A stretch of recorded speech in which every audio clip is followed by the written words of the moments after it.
President Trump went on the offensive Thursday against two Republican senators, attacking them for their recent criticisms of his divisive governing style and response to the violence in Charlottesville. In a morning tweet storm, Trump lambasted Sens. Lindsey Graham SC and Jeff Flake Aries, calling Graham publicity-seeking and Flake toxic and endorsing a primary challenger to Flake in his re-election bid next year. Flake recently published a book that was highly critical of Trump. Trump appeared to throw his support behind former Arizona State Senator Kelly Ward, who is already mounting a primary challenge against Flake. Flake wrote in his book that Republicans abandoned their principles in the face of Trump's unorthodox campaign and surrendered to the politics of anger. The party gave in to the belief that riling up the base can make up for failed attempts to broaden the electorate. Flake wrote in Conscience of a Conservative, a rejection of destructive politics and a return to principle. These are the spasms of a dying party. Ward is an osteopathic physician who unsuccessfully challenged Sen. John McCain-Rares in 2016, using the senator's advanced age against him. This time, Ward is hoping to use Flake's opposition to Trump to her advantage. Jeff Flake has been unable to effectively serve the people of Arizona. That's the big story, she said in an interview last week. That's why he has such dismal job approval ratings. He's been there almost 20 years and has accomplished really nothing. His values don't align with his constituents, and it's time for him to be sent back home and send somebody to Washington, D.C. who can accomplish the America First agenda that the president put forth but that the American people embraced across this entire country.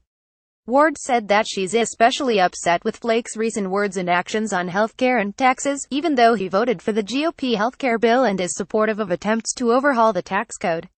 So where has Flake gone wrong on taxes? He's already come out with his opposition, Ward claimed.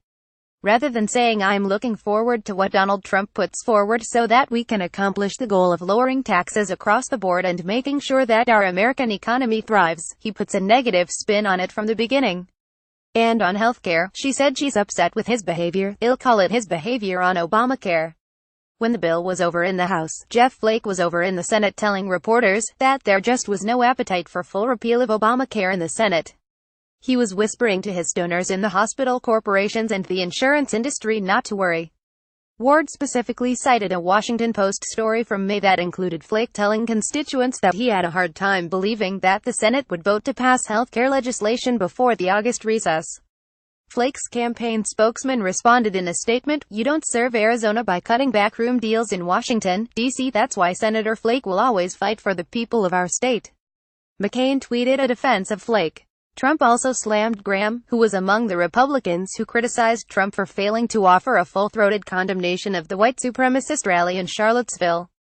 The president waited 2 days before denouncing the neo-Nazis and Ku Klux Klan groups that organized the Unite the Right event, only to reverse course Tuesday to again blame both sides for the violence that left a counter-protester, Heather Heyer, dead. 2 police officers also died in a helicopter crash. In going after Graham, Trump suggested the senator, who also ran for president in 2016, was still smarting from his loss to Trump in the Republican primaries. Graham responded with a statement in which he said Trump's handling of the Charlottesville violence was being praised by some of the most racist and hate-filled individuals and groups in our country. For the sake of our nation, as our president, please fix this. History is watching us all. Trump's tweets made clear that the president is willing to challenge fellow Republican lawmakers and potentially imperil their re-election chances if they criticize him. The GOP holds a narrow 5,248 margin in the Senate, though most political analysts say it will be difficult for Democrats to win back the chambers in 2018 because of the election map favoring Republicans. But Trump also needs to maintain party loyalty to help pass his legislative agenda, including upcoming efforts at tax revision and, perhaps, infrastructure. McCain, for example, cast a crucial vote against the GOP's effort to repeal the Affordable Care Act, prompting Trump to attack him repeatedly, including yet again on Tuesday during his heated news conference in New York.